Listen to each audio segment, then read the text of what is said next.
Ladies and gentlemen, welcome in today. Greetings, chess friends. We're going to see a game with some analysis from two Grandmasters, a game which is absolutely amazing, and I'm sure you have not yet seen. So let's jump into this. What I'm going to show is a game from 2004 between these, like I said, Grandmasters, and it really follows a path of some normal position, and then some excitement, boredom, and then drama. But today's lesson is really going to be about building your attack. If you try to attack with one piece, it's not going to work. So you need to come with a full army, and usually when you're solving chess puzzles, that whole situation is given to you. Here you go, find the best move. But your job as a chess player is to get into those positions first. Let's jump in, and I think you'll see what I mean. Okay, I think almost everyone would be familiar with this type of position, the Italian opening. We're looking at the game, by the way, from Black's point of view. Black chooses bishop c5 and d3. Maybe not the number one move, but it's a common idea in this position. Bishop to b3, a6. You see these moves often in some order or another in these king-pawn situations. d6, knight b to d2, castles, and queen e2. Let's pause here as it's probably the first moment that caught my eye. I think this may be an indicator, and they moved their queen, they could have just castled. Obviously, castling would have made the most human sense. Bishop e6, another natural move, and knight f1. Now, if I were playing this game with black, alarm bells would be going off. Why hasn't white castled yet? They, of course, could have. And in general, I would assume this bishop is coming out and they're trying to castle long, which is not typical to the strategy of this opening. But let's just keep going. Knight g4 pressures the pawn on f2, that classic danger square. And now the game takes a dramatic turn for the boring. Yeah, sorry. Stick with me, though. I promise this game picks back up later. So the game gets boring. Capture, capture, capture, capture. Where did all the excitement go here? But let's evaluate this position. I know the eval bar is on there, and you can see it says zeros. But what would you really be thinking in a classical or rapid type of situation? What would you be thinking? Well, one thing that really stands out to me, first, that it's black to move, and that black is actually ahead of schedule. Black has castled and white has not. So that's a big difference, especially when it's our turn. Black. So we've played here 13 moves, and essentially black has wrestled away the initiative or the first step in the game. So black plays a good aggressive move. Better to be aggressive when you have a lead in development or the other team's king is in the center. f5. Finally, white does castle. Capture, capture. And here, I really want to point something out, that this position looks so innocent. The engine says zeros. It's just, there's not even any attacking pieces. Maybe we could say black has one good attacking piece. We're not going to take that knight, but it's just a good active piece, already active. Okay. Queen d7. Okay, okay. So you might say that we have two pieces that are within striking distance. If you want to attack, remember today's lesson is about building up your attack. If you want to attack, you really need to add more ingredients or add more pieces to that attack. The magic number traditionally is 3. 3 pieces makes an attack. Okay? So add in those. Now the pawns, keep this in mind, the pawns can help, but don't come and say, hey, I have knight, pawn, pawn, big attack. Not quite. But if you do have an attack, rook, queen, knight, let's say, and then you add an extra pawn, you add another pawn or another piece, it's just going to multiply and help so much more. Let's keep going. b4, I think this indicates that white didn't realize the danger. Let me flip this over. Would you realize the danger here? As white, are you thinking, oh boy, this is going to get scary? How about after the next move?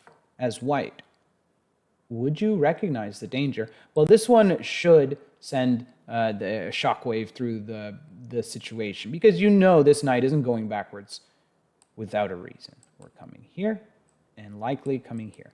And that f4 square as black or f5 as white is typically a very active square. And then you can start to feel the queen entering and the attack brewing. I think white didn't realize the danger until this very moment.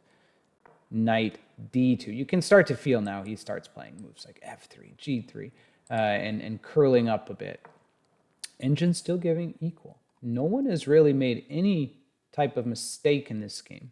Knight g6, we knew that was coming. I would put this at 3 pieces, though. That's getting to be the magic number for an attack. Definitely the queen within 1 move can strike the knight and the rook. g3, a natural reaction, stopping the knight from entering.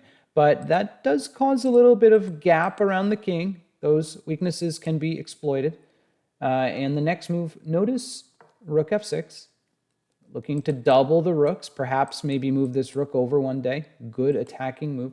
But notice black, in all these last moves we've seen, hasn't made any threat. We're just loading up, getting ready, preparing, adding another piece, getting it to the best spot, adding now another piece. No threats have been made, but our position keeps getting better, okay? And that's really how you get to those tactical positions. Rook f2, and it seems like there's no other piece to add. Is it time to attack? Is it time to strike or sacrifice? How do we break in? Our queen, rook, and knight are all well placed. You might think maybe queen h3 or that type of move. But I really like the move that black plays next, h5. Remember, I hinted at this earlier that pawns, although they're not going to lead the charge or the attack, they can help tremendously. And this move really is clearly aiming at attacking the king, breaking open lines. And one question you should always ask yourself when you make a move near your own king, is my king safe? Well, in order to answer this question, you should look at the white pieces. Look at our king. Is it safe from the rook? Is it safe from the queen, knight, rook? Of course. There's no pieces near, so h5 becomes a pretty safe and good move. Here's the game. Rook f1, h4. You knew that was coming. King g2, the first real mistake of the game, and it's a big one. Which move would you play here?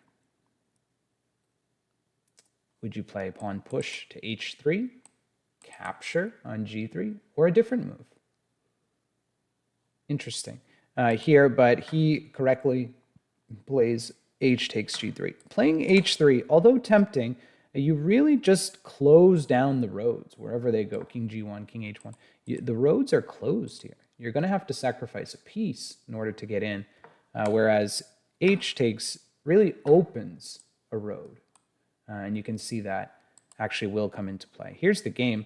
Of course, we don't have any more pawns to push. Our pieces are well placed. That's usually the sign you can't improve anymore. There may be something brewing, and black finds a fantastic move, the best move in the position, knight f4. This move really is sparkling because there's just a forced sequence of winning material or checkmate here.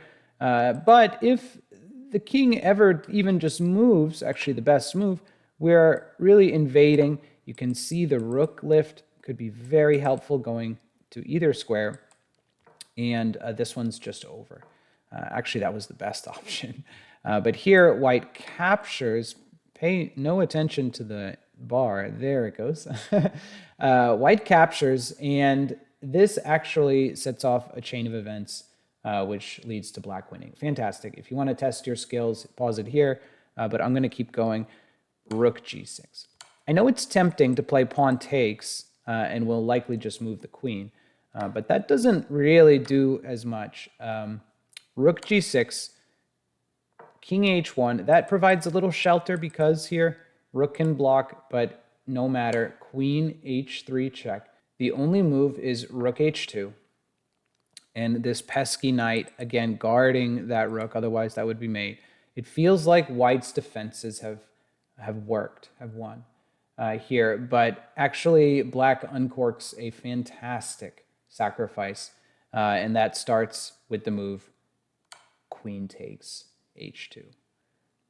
This must be the thing that white didn't see when accepting the knight sacrifice on f4. The only move, of course, is here. And again, if you don't see the theme, definitely pause it. This is a great chess concept with one rook already in place, keeping the king locked in. We just need to use this other rook to deliver the mate, and king f7. I love king f7. It's somewhat ironic to me, the king move, making the other team resign. But that's exactly what it is. There's no stopping rook h8. And actually, white has two moves to do it. White has a move, and then rook h8, and then block. But there's no way. Your queen or knight or rook cannot block. And actually, this is just checkmate in two moves, no matter what. So, fantastic game. Really impressive. And to me, I really like the moment. Of course, queen h2, beautiful move. But I like these moments here in the early middle game where we're just getting ready. We clearly don't have an attack. This looked like a boring game. Knight, knight, rook, rook, pawn, pawn. And all of a sudden, everything is working. Your pieces are working together. There's a coordination and a harmony amongst black's pieces, and it's really a thing of beauty. So knight f4, sensational, and even if they don't take, this game is just about over. But we wouldn't have got to see this beautiful checkmate. So queen takes h2 and king f7. Okay, great. I love that one. And look for more content from me on exciting chess games, good lessons, useful details, and maybe a little bit of current events, although I don't want to make that the focus. So thanks again, and we'll see you all very soon.